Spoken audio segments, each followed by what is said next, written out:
Ladies and gentlemen, bonjour et bienvenue dans ce nouveau journal d'un vegan. Alors, avant de commencer, je tiens à remercier les 10 premiers membres de la chaîne qui nous ont rejoints. Ça fait plaisir. Alors très bientôt, il y aura donc du contenu exclusif. Comme promis, ça ne saurait tarder. Je vais même mettre en place un petit truc. Allez, un peu gadget, mais je suis sûr que vous pourrez trouver du plaisir là-dedans, à savoir que les membres verront désormais le journal d'un vegan avec 1 heure d'avance par rapport aux autres. Ouais, voilà, c'est cadeau. Ensuite, pour rejoindre la communauté, vous êtes certains à m'avoir dit « je voudrais bien mais je peux pas, je ne trouve pas l'option rejoindre ou membre ». Voilà. J'ai découvert que ce n'était pas disponible depuis l'app d'un smartphone. Si vous voulez vous aussi devenir membre de ma chaîne et nous soutenir et accéder à du contenu exclusif, eh bien c'est par un navigateur depuis votre ordinateur que vous pourrez le faire. Mais trêve de bavardage, on commence ce journal sans plus attendre. Bon, si vous êtes sur un réseau social et que vous suivez des comptes véganes, vous avez vu forcément passer l'information comme quoi il y a eu une semaine végane chez Lidl. Comme souvent. Bon, ça reste toujours des semaines isolées où on ne trouve pas les produits le reste du temps.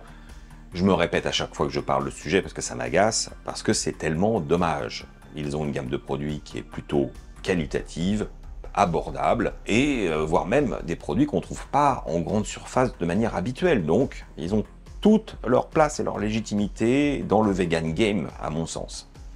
Et bon, en France, on n'est pas traité comme en Allemagne, on n'a pas le droit à la collection des produits vegan toute l'année. Ça viendra peut-être. Bon, en tout cas, au moment où vous regardez cette vidéo, eh bien, c'est trop tard. Et oui, parce que c'est vraiment une semaine, et encore, pendant la semaine, il faut vraiment s'accrocher pour trouver tous les produits. Et nous, honnêtement, on a fait chou blanc. Hein. On n'a quasiment rien trouvé. Et par contre, il y a un produit que nous n'avions jamais acheté. Et pour cause, c'est celui-ci. Le pancake mix. Alors je dis et pour cause, bah parce que des pancakes, il suffit d'avoir une bonne recette. C'est quand même très rapide à préparer. Acheter un mélange tout fait... Bah, en même temps, ça a du sens. Ça a du sens parce que parfois, on aime bien avoir quelque chose de moins prise de tête. Même si j'estime pas que mélanger un peu de farine, de la fécule de maïs, de l'huile, du sucre et du lait végétal, ce soit très très compliqué. Mais il faut avoir tous les ingrédients, il faut les peser, il faut tout mesurer. Bon, là, on ouvre, on met le lait, on mélange et c'est parti. Donc effectivement, ça va plus vite. Mais moi, je suis pas fan, généralement. En revanche, j'ai eu déjà des bons échos sur ce produit, sur sa qualité et sur son résultat. Donc, je me devais de tester avec vous. Et j'en vois déjà certains là derrière qui me disent « Bah oui, mais puisque c'est plus dispo, puisque la semaine est finie, ça sert à quoi de faire un test ?» Bah, simplement parce que les produits, comme j'ai dit, sont toujours les mêmes. Ça revient, c'est cyclique. Donc, le test, je le fais aujourd'hui, et peut-être que dans 3 mois, quand il y aura une autre semaine végane, vous tomberez dessus, vous direz « Ah, mais oui, il en a parlé !» Ben, je peux essayer. Ou pas, parce que je ne sais pas ce que ça vaut. Vraiment, on va tester. Bon, en gros, on prend le paquet, on rajoute 180 ml soit d'eau, soit d'un lait végétal, et on mélange, et on fait cuire avec de la margarine. C'est ce qui est marqué, donc je vais m'exécuter sans plus attendre. Allez, c'est parti. Alors, je mets tout. On est sur 350 grammes de préparation sèche. J'ai déjà pesé mon lait d'avoine avec 180 grammes. Voilà, sans plus de manière. Et je vais utiliser la petit fouet cuillère magique de Laura. Parce que c'est vrai que ça fonctionne bien ce truc. C'est bien épais. C'est prometteur, franchement. C'est pas mal.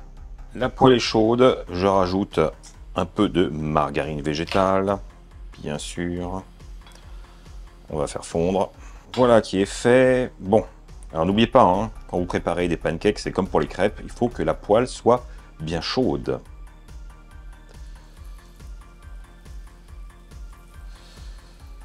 sais pas s'ils seront bien circulaires, hein. Alors sur le paquet, il n'y a pas d'indication de temps, mais la technique avec des pancakes classiques, c'est de voir des petites bulles apparaître à la surface. Ça veut dire que normalement, en dessous, c'est cuit, qu'il est temps de le retourner. Ça y est, mes bulles apparaissent. Hop. Il est un petit peu cuit, mais ça va aller. Alors, premier pancake cuit, et grosse surprise. Il est très épais. Il a vraiment gonflé. C'est assez impressionnant. Alors, on n'est pas au niveau du fluffy pancake à la japonaise, hein, pas du tout. Mais c'est comme énorme. J'ai peut-être mis un peu trop de pâte. C'est pour ça que le temps que les bulles montent, le fond derrière a été un peu surcuit.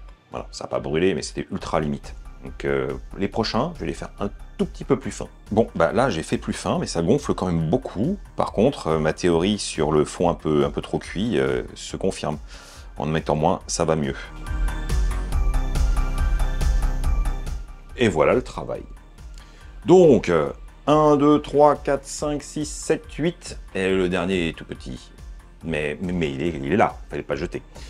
Je pense qu'en dosant bien, on peut arriver à 10 pancakes de taille identique. Là, il y a quelques petites variations. J'ai fait ça vraiment à la louche. Dans l'esprit de rapidité, j'ai pas fait des pancakes de compétition. J'ai fait un pancake mix pour aller vite. Donc j'ai été vite. Bah maintenant, en visuel, je les trouve super appétissants. Tout s'est très bien passé. Maintenant, j'ai envie de goûter. Je vais prendre le petit pour faire mon test. Alors, déjà... Oh, il se déchire bien, il est bien cuit à l'intérieur, on a la bonne texture. C'est une odeur légèrement vanillée.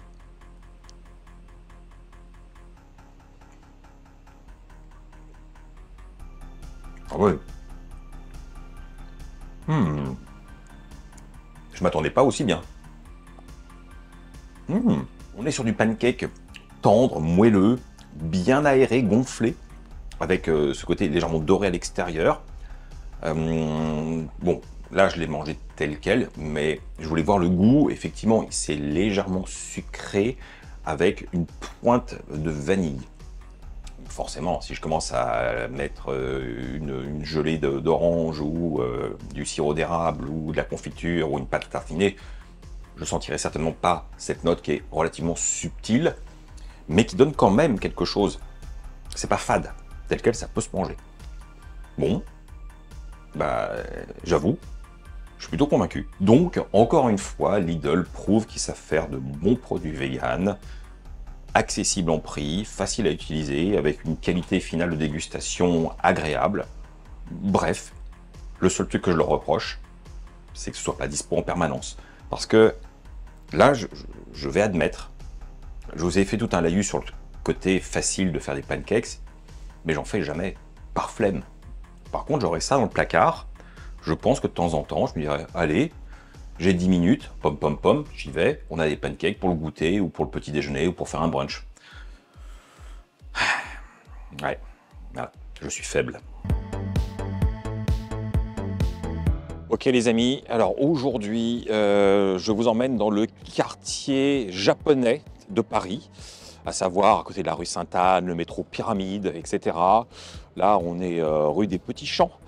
Et ben, on va tester un petit établissement qui fait une spécialité japonaise pas très répandue, à savoir des onigiri.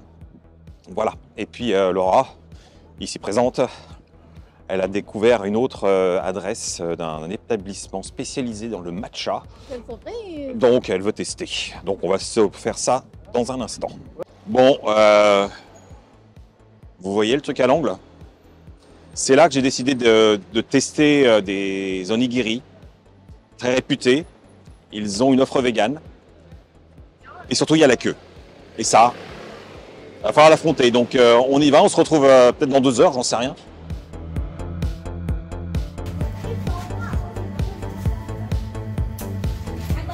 Bon voilà, c'était long, hein, j'avoue.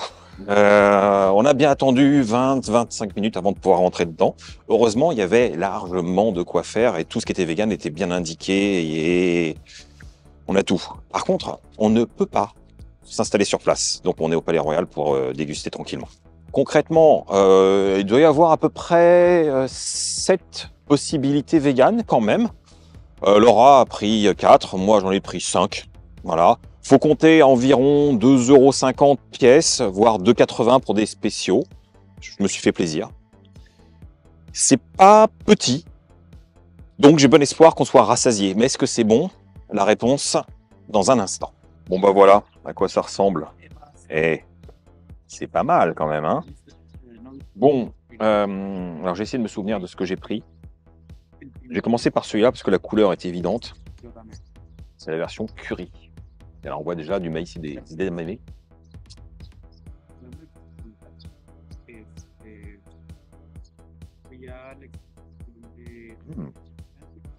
Ah oui, c'est bon ça. C'est le goût du curry japonais que j'aime bien en sauce. Un petit peu relevé. Super bon. Simple, efficace. Alors celui-là n'est pas hyper nippon dans les saveurs, c'est tomate olive. Bon, c'est vegan.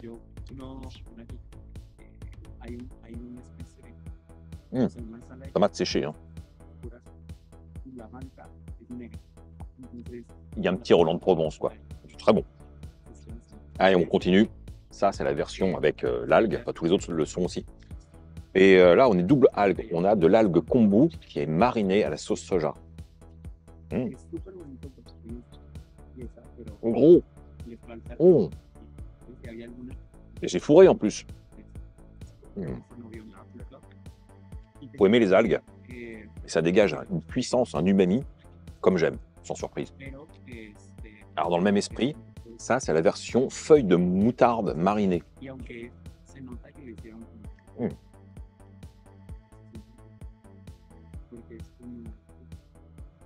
Bien fourré aussi.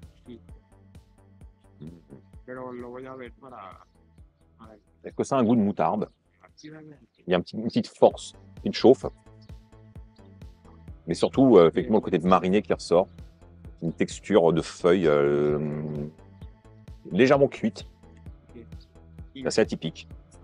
Là, bon, la feuille de moutarde, c'est un classique dans la cuisine japonaise qu'on ne trouve pas trop d'habitude. Mais là, c'est très concentré, c'est très révélateur d'arômes. Donc ça, je vous recommande. C'est une bonne expérience. Et le dernier que j'ai choisi, c'est prune salée. Alors là, je m'attends à un truc un peu plus acide, un peu comme l'umeboshi. On va voir.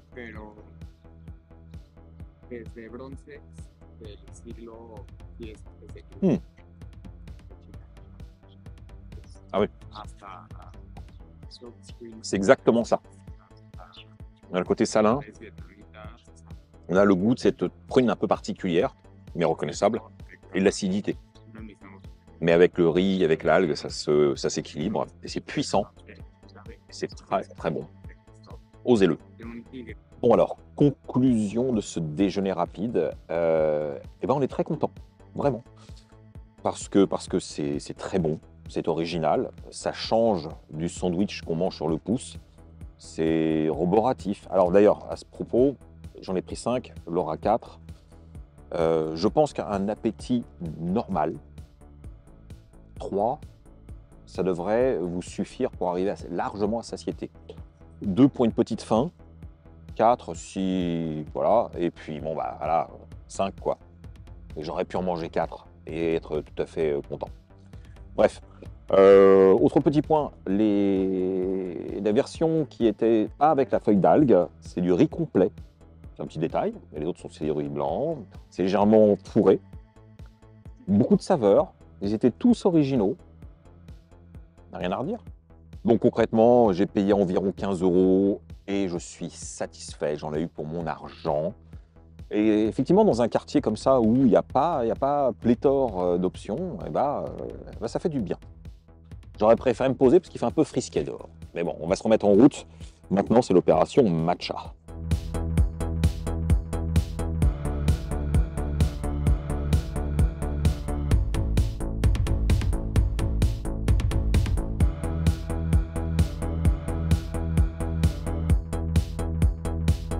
Bon bah voilà, je suis assez impatient.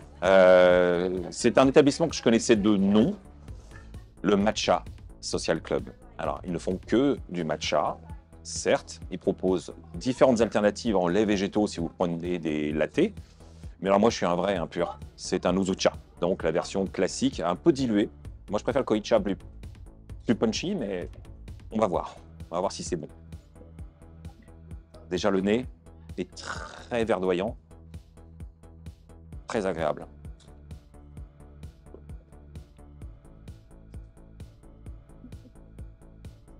Ok. Franchement, ça fait plaisir. Parce que trouver un endroit qui fait du bon matcha à Paris, je pense que Laura pourra en parler longuement, c'est un problème, ce n'est pas évident. Et là, moi, je le valide. Il est délicieux. Et alors, pour 3,80, franchement, c'est très peu cher pour la qualité que j'ai dans la tasse.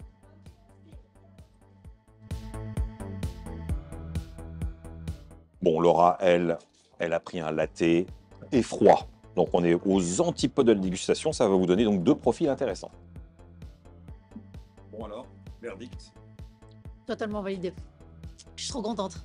Je suis super contente parce que j'ai été dans tellement d'endroits pour tester du matcha, même dans des endroits où soi-disant ils s'y connaissent. Chaque fois c'est dégueulasse, chaque fois c'est du matcha qui n'est pas de bonne qualité, chaque fois c'est sous-dosé. Et là pour moi, le dosage il est parfait. Je pense qu'ils mettent une bonne dose. Alors, conclusion, bah, voilà, le Matcha Social Club, c'est validé. C'est tellement validé que je vais me reprendre un pour la route, parce que je me suis régalé. Et c'est tellement rare, franchement. Donc, ne cherchez plus une bonne adresse à Paris, c'est ici que ça se passe. Alors que je réfléchissais au sujet de ma semaine pour les vidéos, et que je pensais à une nouvelle recette, je me suis dit, tiens, je vais répondre à une demande qui m'est faite assez régulièrement et que je ne fais pas alors que j'en ai en stock, c'est faire une recette à base de fruits du jacquier. Et ben donc, en reprenant le paquet, j'ai regardé le taux de protéines, et là, 1,5 g au 100 g. Autant dire que pour un substitut de viande présumé, c'est maigre. C'est maigre. Et pourtant, je me suis dit, bah, c'est peut-être l'occasion qu'on fasse un petit point sur ces fameuses protéines qu'on trouve dans le monde végétal. Parce que oui, c'est un poncif absolu. Quand on ne mange pas de viande, la première question qui nous est posée, c'est « mais où est-ce que tu vas avoir des protéines ?» Et toute personne un petit peu informée pourra dire avec aisance « mais on en trouve dans tous les végétaux !» Ce qui n'est pas totalement faux. Là où il y a un truc qui coince, malgré tout, dans cette affirmation, c'est que le taux de protéines diffère énormément entre les différents végétaux ou leur mode de préparation. Et donc, il serait erroné de croire qu'en mangeant n'importe quel végétal, on va avoir suffisamment de protéines au quotidien pour entretenir la machine. Alors, pour rappel, je ne suis pas diététicien, nutritionniste, professionnel de santé, ni expert en nutrition. Pas du tout. Je suis comme vous.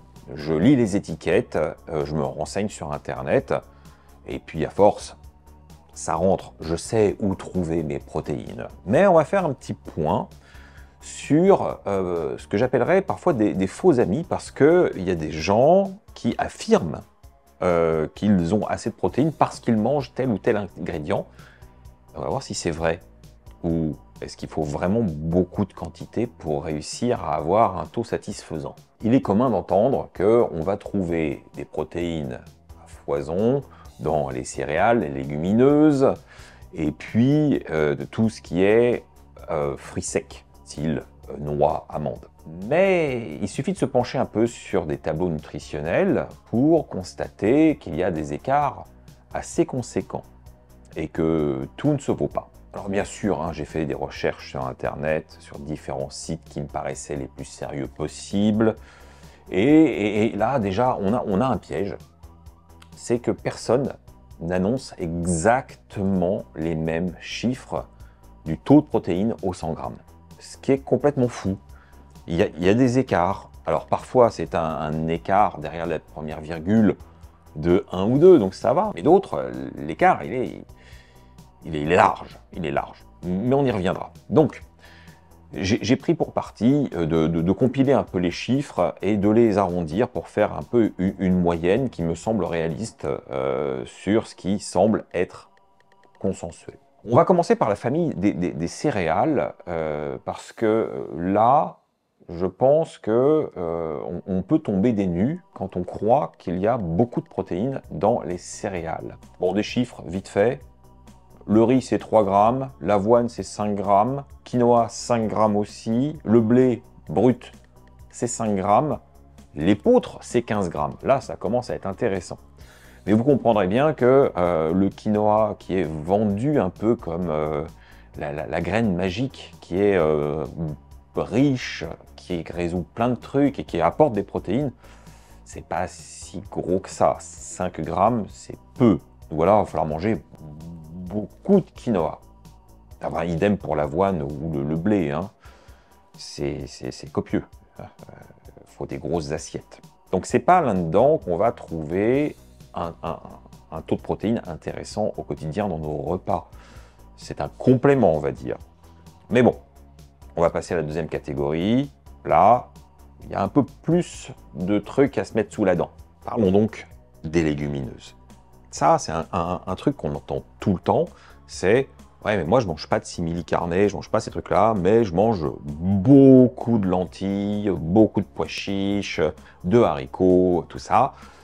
Moi, j'ai mes protéines. » Ok, ok. Mais combien? Combien? Alors là, ça fait un peu mal, même si c'est un peu plus conséquent que les céréales, puisque on relève à peu près 8 grammes de protéines pour des pois chiches, seulement. Les pois cassés, pareil, à peu près 8 grammes. La lentille monte à 10 grammes, ok. Et c'est dans la famille des haricots secs, que ce soit les flageolets, les haricots blancs, les haricots coco, haricots noirs, haricots rouges, enfin toute cette famille de haricots, que là on a des bombes. On est à 22 grammes, c'est là que ça se passe. Les autres, c'est bon, j'adore ça, mais c'est pas suffisant. Ou alors, vous avez envie de manger vraiment. Je ne sais pas, moi, 400 grammes de pois cassés, ça fait beaucoup? Beaucoup? Non? Alors, la star incontestée de la légumineuse, c'est le soja avec ses plus de 34 grammes. Où là, on y va, hein, c'est bien. Sauf que dans la réalité, en Occident du moins, personne, quasiment personne ne cuisine des graines de soja. C'est un produit brut qui va être transformé en autre chose et qui nous donne d'ailleurs des avantages. Mais voilà, il faut le savoir, la légumineuse, telle qu'elle, c'est une sacrée concentration de protéines, et donc c'est très intéressant. Et c'est pas dans notre culture. Passons enfin aux fruits secs. Et là, c'est super intéressant. C'est riche. Écoutez bien. Une noix de Grenoble, donc la noix standard qu'on connaît bien, c'est environ 13 grammes. La noisette, 17. La noix de cajou, 20 grammes.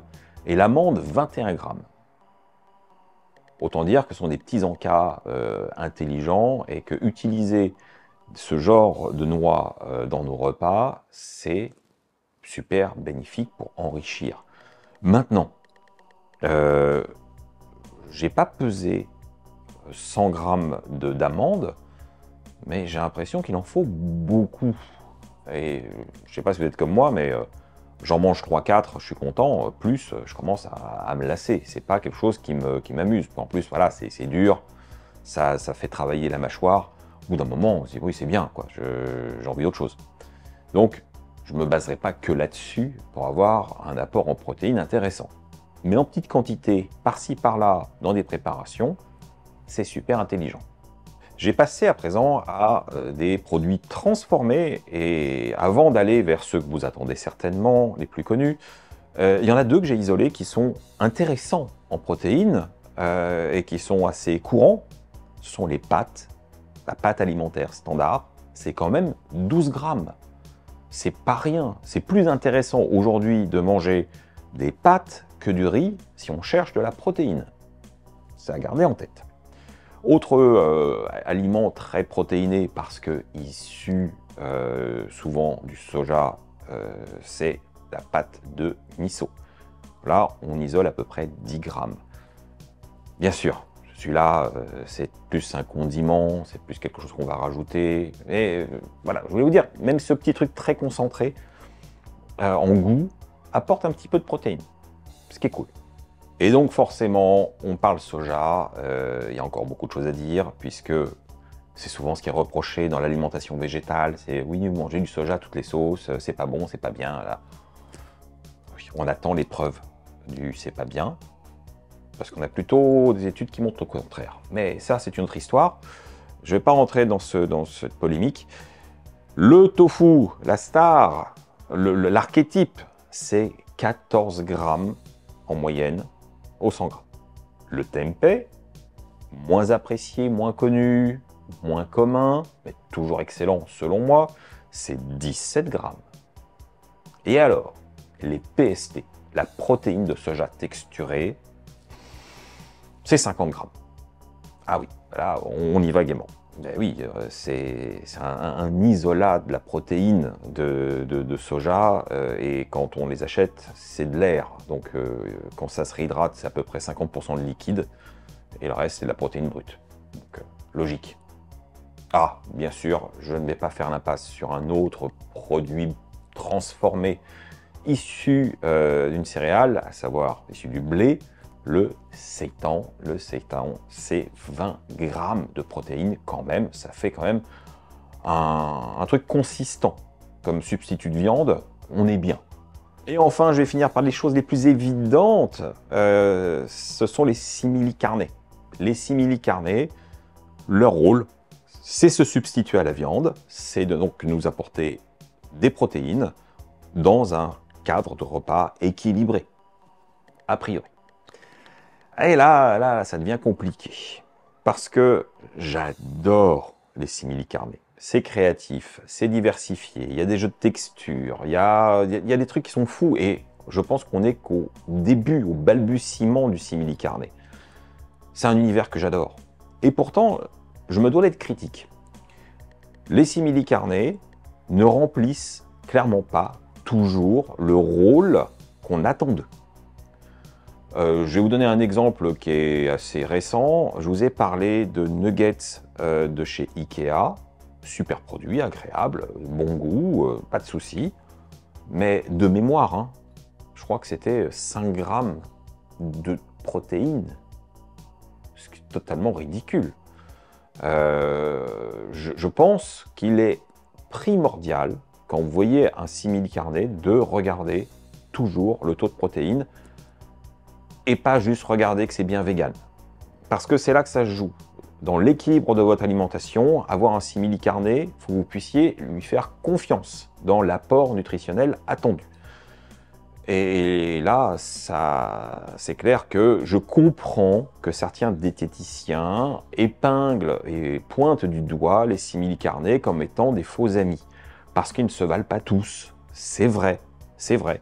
Alors, la réalité, c'est que la majorité des simili-carnés du marché en France dépassent les 12 grammes de protéines au 100 grammes de nos jours. Donc, c'est bien, c'est très bien. Et on va parfois bien plus loin, du 15, 16, 17, 18, 20 grammes, 22 grammes, ça arrive. Et c'est ce qu'il nous faut. On n'a pas forcément besoin de plus. Surtout dans nos activités sédentaires de bureau, il n'y a pas besoin d'avoir des apports en protéines massifs, sachant qu'on ne travaille pas particulièrement avec nos muscles. Ce que nous diront certaines personnes qui vont dans des salles de sport, c'est qu'il va falloir compenser. D'où le succès certainement des poudres protéinées, des shakes, généralement destinés aux sportifs. C'est encore une autre histoire. Là, je parle juste d'une alimentation au quotidien pour une personne lambda. Donc finalement, oui, les simili-carnés sont vos amis, ils sont pratiques. C'est un peu, pour moi, la base de la simplification, de la compréhension de la protéine végétale pour tous. C'est généralement accessible en termes de tarifs quand on compare à de la viande, mais attention, lisez les étiquettes. Vous seriez parfois étonné et choqué, déçu. Voilà les amis, j'en ai fini pour cette petite mise au point. Je vous incite vraiment à faire attention parce que je connais pas mal de gens qui sont en déficit au niveau des protéines alors qu'ils pensent bien faire. Voilà. Alors moi, c'est pas mon cas, puisque je mange beaucoup de protes sous toutes ses formes et que je connais tout ça. Là, je ne fais que vérifier puis avoir quelques chiffres sous les yeux. faut qu'on en parle. Mais c'est important, c'est important. Ne croyez pas que la protéine dans la salade vous suffira. Et vous alors?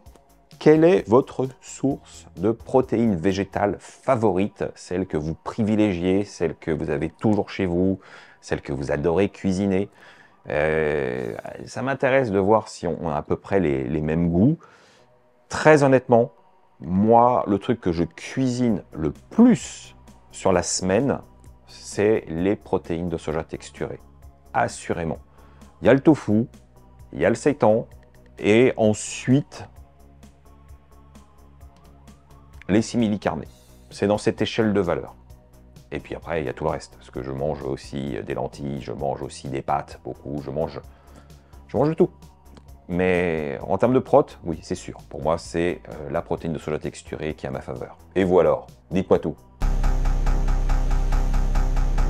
Je vous parle assez régulièrement de mes découvertes en matière de fromage végétal, parce que c'est un milieu qui bouge et qui innove, et on voit de plus en plus de petits producteurs locaux se lancer dans l'aventure du fromage affiné, ce qui fait super plaisir, et je ne rate jamais une occasion de goûter, de tester, et voir où on en est, voir s'il y a des nouvelles idées, si au contraire on tourne en rond, et j'ai une marque coup de cœur à vous présenter qui vient de l'Île-de-France. Cette marque, c'est Casse-Noisette.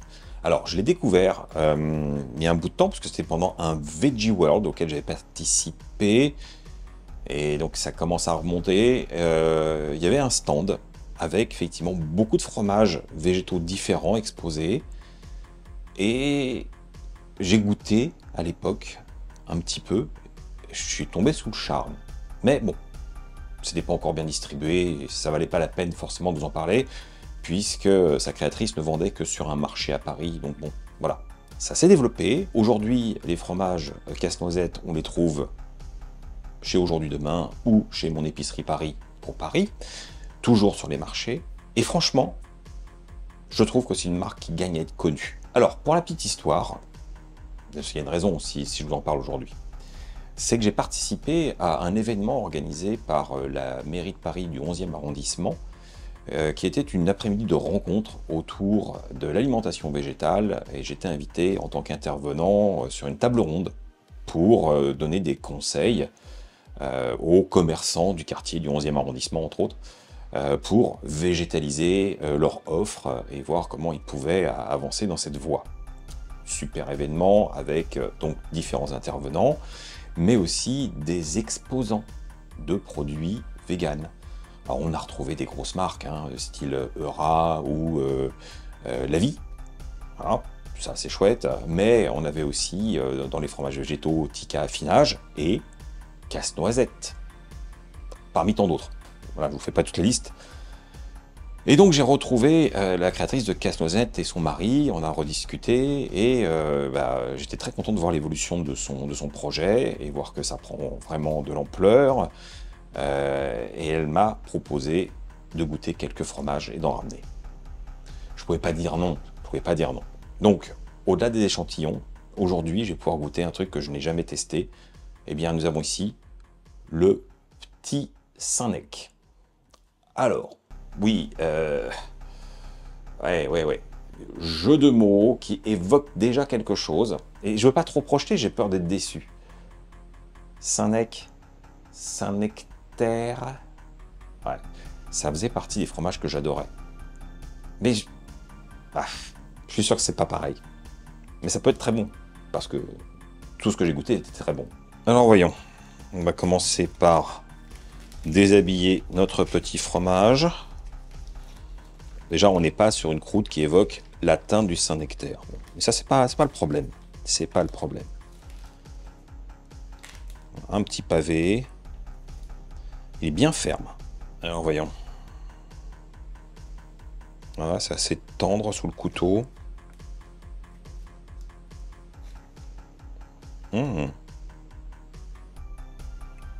Belle texture. Bon, clairement, la texture me rappelle les autres échantillons que j'ai goûtés. Même visuel. Même densité au niveau de la croûte, qui est très ferme. Mais goûtons.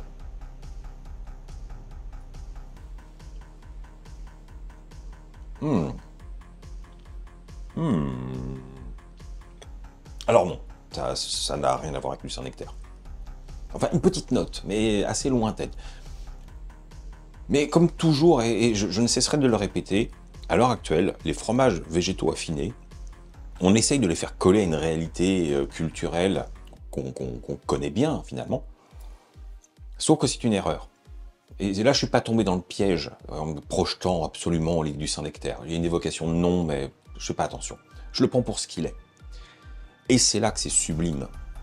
Là, on a un fromage qui est puissant, qui a du corps, qui habite la bouche. Vraiment, c'est très très puissant au niveau de la diffusion sur le palais, sur la langue, sur l'arrière-gorge. Voilà, on mange quelque chose de solide. Hein. Alors si vous avez comme expérience les fromages végétaux du style fromage à tartiner ou les tranches de cheddar, et vous me dites oui, fromage végétal c'est quand même pas terrible, je vous comprends. Moi j'aime bien ces fromages pour la cuisine, mais jamais je les mange. Alors que ça, vous pouvez pas me dire que c'est pas bon, que ça n'a rien à voir avec du fromage, c'est pas possible. C'est un fromage végétal affiné qui a un caractère démentiel. Et ça se rapproche de rien qu'on connaît, c'est un hybride. Oui, effectivement, alors oui, il y a une petite évocation de Saint-Nectaire, mais version beaucoup plus corsée qui irait presque à un fromage de chèvre ou un camembert très fait. Enfin, vous voyez, c'est pas possible de donner vraiment un référent qui vous fera une évocation très claire. Ça se goûte, ça se goûte. En tout cas, là, le petit Saint-Nec, c'est un bijou. Alors comme je disais au début de la vidéo, c'est un vrai coup de cœur parce que aucun des fromages que j'ai goûtés chez Casse-Noisette ne sont fades, n'ont pas d'identité. Non, il n'y a que du positif. C'est des fromages de caractère. C'est ce que j'attendais. Alors certes, les noms qui évoquent certains fromages peuvent être un mauvais indicateur et peut-être source de déception. Vous allez me dire, ah oui, mais alors si j'ai pris ça et que je ne l'ai pas en bouche, bah, je vais être déçu. Faites abstraction, ça s'appelle comme ça, tant pis. Chaque fromage a vraiment quelque chose. Il y a une vraie recherche du goût, il y a une intentionnalité derrière, il y a ce plaisir de retrouver un fromage qui fait travailler vos sens. Et ça, moi, je trouve ça suffisamment rare pour le signaler. D'autres font d'excellents fromages, vous savez. Mais ça fait plaisir. Ça fait plaisir. Donc la prochaine fois que vous passez dans un rayon où il y a des fromages véganes et que vous voyez du casse-noisette, quel que soit le fromage, donnez-lui une chance. Je pense que vous ne le regretterez pas. C'est tellement bon. Moi, je vais me faire bien plaisir.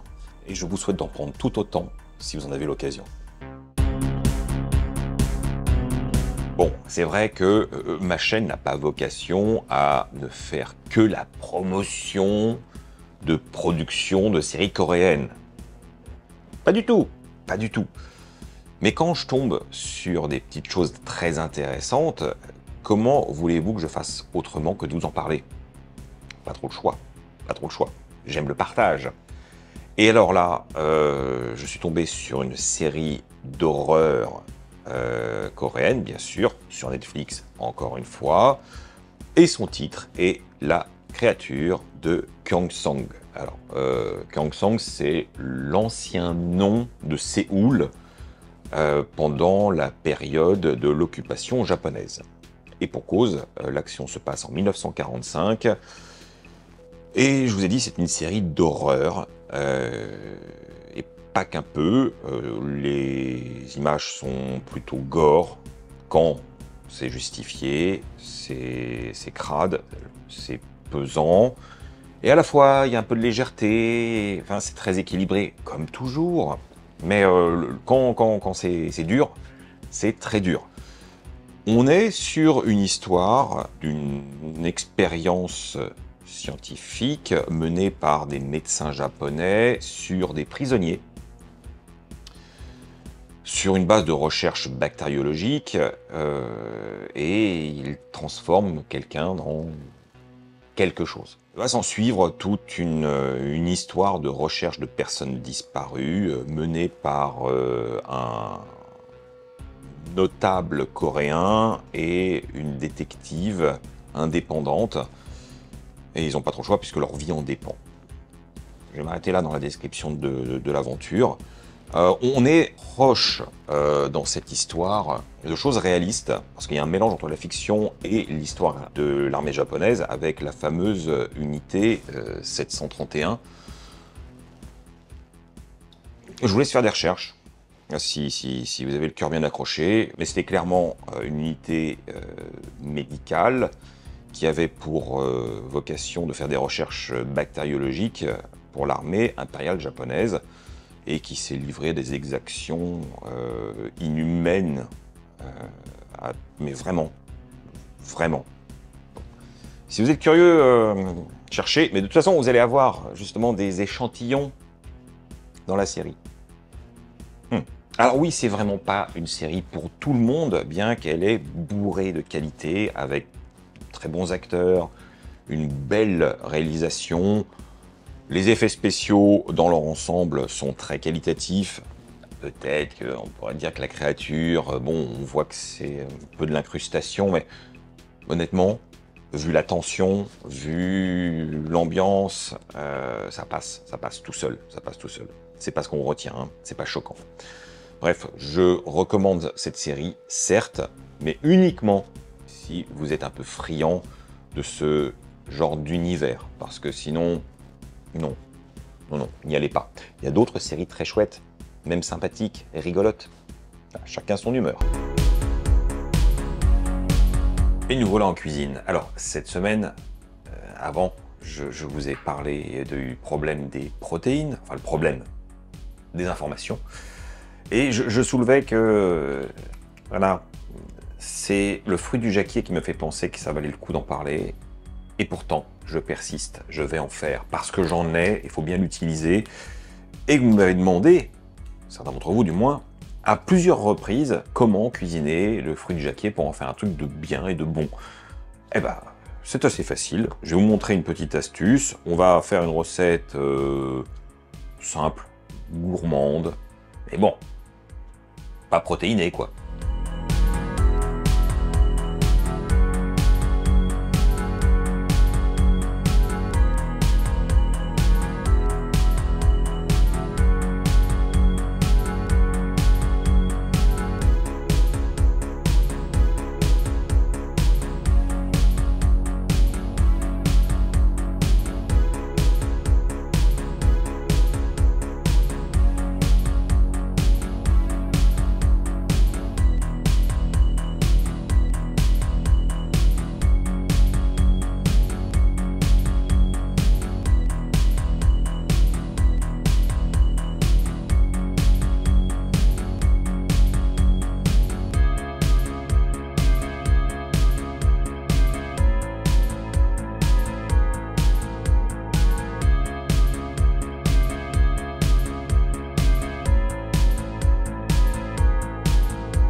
Bon, je pense que visuellement c'est assez sale, hein.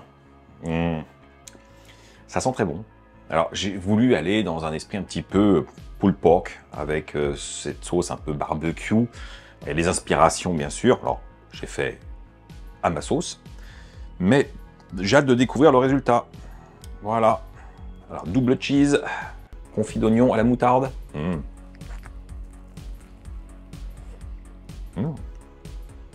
Ça se tient mieux que je le pensais. Waouh, ça envoie, hein.